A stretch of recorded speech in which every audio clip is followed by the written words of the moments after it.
కార్మికుల సమస్యల పరిష్కారం కోసం ఐక్యంగా ఉద్యమాలు చేపట్టి కార్మికుల హక్కుల సాధనకు నిరంతరం పోరాటం ఏఐటీయూసీ చేస్తుందని ఏఐటీయూసీ రాష్ట్ర కార్యవర్గ సభ్యులు బి వెంకటేష్, బిల్డింగ్ రంగం రాష్ట్ర అధ్యక్షులు మారగోని ప్రవీణ్, సింగరేణి ఏఐటీయూసీ రాష్ట్ర కార్యదర్శి కొర్మి రాజ్ కుమార్ అన్నారు. జయశంకర్ భూపాలపల్లి జిల్లా కేంద్రంలో ఏఐటీయూసీ 4వ జిల్లా మహాసభలు ఘనంగా నిర్వహించారు. ముందుగా మరణించిన అమరులకు శ్రద్ధాంజలి ఘటిస్తూ మౌనం పాటించారు. ఈ మహాసభలకు సింగరేణి, ఆర్టీసీ, జెన్కో, హమాలి, మున్సిపల్ కార్మికులతో పాటు వివిధ రంగాలకు చెందిన కార్మికులు పెద్ద సంఖ్యలో హాజరయ్యారు. మహాసభల్లో కార్మికుల సమస్యలు, కార్మిక హక్కుల పరిరక్షణ, సంక్షేమ చర్యలపై విస్తృతంగా చర్చించారు. నూతన నాయకత్వాన్ని ఎన్నుకొని అన్ని వర్గాల కార్మికుల సమస్యల పరిష్కారానికి పోరాటాలు చేస్తామన్నారు. జయశంకర్ భూపాలపల్లి జిల్లాలో ఏఐటీసీ 4వ మహాసభ వైభవంగా ఈరోజు మహాసభ జరుపుకుంటున్నాం.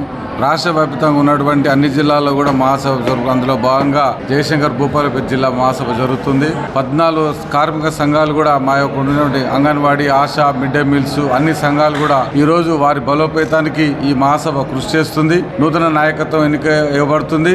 రాబోయే రోజుల్లో ఈ మోడీ ప్రభుత్వానికి 4 కోట్లు తెచ్చిన దానిలో దేశవ్యాప్తంగా ఉన్నటువంటి సమస్యల్ని ఈరోజు చర్చించి రాష్ట్ర మహాసభ 6, 7, 8 తేదీలో కరీంనగర్లో జరుగుతుంది. అట్లాగే జాతీయ మహాసభలు నవంబర్ 21, 26 బెంగళూరులో జరుగుతున్నాయి. ఈ నరేంద్ర మోడీ ప్రభుత్వానికి వ్యతిరేకంగా ఏఐటీయూసీ పోరాడుతుంది. అట్లాగే బిల్డింగ్ వర్కర్స్ సంబంధించింది జీవో నంబర్ 12 సవరించాలి. దాన్ని 10 లక్షల యాక్సిడెంటల్ 2 లక్షలు పెట్టిన దాన్ని ఇప్పుడు ఉన్నటువంటి ప్రభుత్వానికి ఏదైతే ఇచ్చిండ్రో వాళ్ళకు ప్రైవేట్ వాళ్ళకి ఇవ్వకుండా, రినివల్ చేయకుండా ఖచ్చితంగా ప్రభుత్వమే డీసీఎల్, ఏసీఎల్, ఏఎల్ఓ గత మాదిరిగా ఏదైతే ఉండేదో అది కొనసాగించాలని చెప్పేసి ఏఐటీయూసీ డిమాండ్ చేస్తుంది. ఈరోజు జయశంకర్ భూపాలపల్లి ఏఐటీయూసీ జిల్లా 4వ మహాసభ జరుగుతున్నాయి.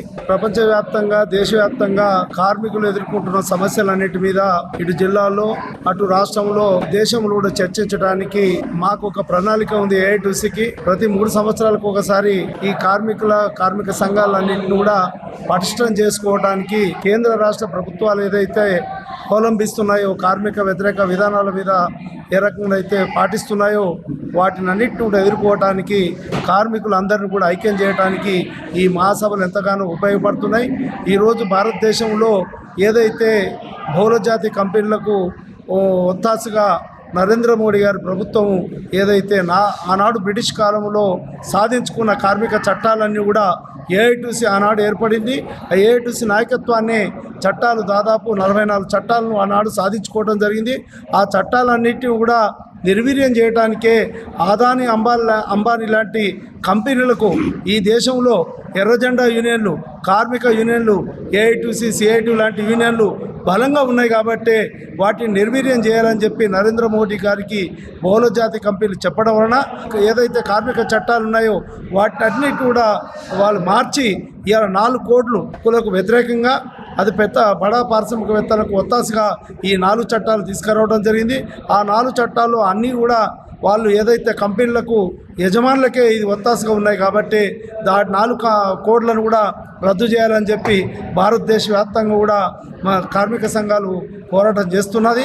ఇప్పుడు రానున్న రోజుల్లో ఇలాంటి మహాసభల ద్వారా మేము కార్మికులందరూ ఐక్యం చేసి వాళ్ళ హక్కులు కాపాడటానికి ఈ మహాసభలు ఎంతగానో ఉపయోగపడుతున్నాయని చెప్పి తెలియజేస్తున్నాం. జయశంకర్ జిల్లా ఏఐటీయూసీ 4వ మహాసభ సందర్భంగా ఈ మహాసభలో Singareni, RTC, Genco, medical employees, హమాలి, అదేవిధంగా బిల్డింగ్ రంగం, మధ్యాహ్న భోజనం, మెడికల్ ఎంప్లాయీస్, మున్సిపల్ కార్మికులు, ఇతరత్ర అన్ని సంఘాలు పాల్గొన్నాయి. ఇంకా ఇందులో పాల్గొన్న సంఘాల మీద కూడా మేము దృష్టి పెడతా ఉన్నాం. ముఖ్యంగా ఈ విభాగాలలో పనిచేస్తున్న కార్మిక వర్గం యొక్క సమస్యల పట్ల చర్చలు జరిగినాయి. ఈ చర్చల పరిష్కారానికి మేము ఒక ఉద్యమం రూపొందించుకోవడానికి ఒక ప్రయత్నం చేస్తాం. 4వ మహాసభలో ఈ 4వ మహాసభ కొత్త నాయకత్వాన్ని ఎన్నుకొని ఈ జిల్లాలో మిగతా రంగాల మీద, ముఖ్యంగా ఎక్కడైతే మిగతా రంగాలంటే మన మిగతా కొడుకు కింద రంగాల మీద మేము దృష్టి పెడతాం. ఇండిపెండెంట్ రంగాల మీద ఏదైనా ఈ ఏఐటీయూసీ మహాసభలో మేము కొన్ని తీర్మానాలు చేయబోతున్నాం. భవిష్యత్ తరాలలో ముఖ్యంగా ఆర్టీసీలో రేపు ఎన్నికలు జరిగితే వాటిని ఎట్లా ఎదుర్కోవాలి, వాళ్ళ హక్కులు ఎట్లా సాధించబడాలి, అదేవిధంగా సింగరేణి కార్మికుల సమస్యలు, అన్ని కార్మిక సమస్యలు వీటికి చర్చ చేస్తాం. అదేవిధంగా వీళ్ళకు తర్ఫీదు ఇవ్వడానికి, ట్రైనింగ్లు ఇవ్వడానికి ఈ నెల 18, 19 తేదీన ఇదే భూపాలపల్లిలో 2 రోజుల శిక్షణ తరగతులు ఉంటాయి. వాటికి 6 లెక్చరర్స్ వస్తాయి. దీనికి చివరిలో మా రాష్ట్ర ప్రధాన కార్యదర్శి సాంబశివరావు గారు కూడా వస్తారు, ఎమ్మెల్యే గారు. కాబట్టి వీళ్ళందరినీ ఐక్యం చేసి తద్వారా ఒక పోరాట కార్యక్రమం రూపొందించడానికి ఈ 4వ మహాసభ ఉపయోగపడుతుందని ఈ సందర్భంగా తెలియజేస్తాం.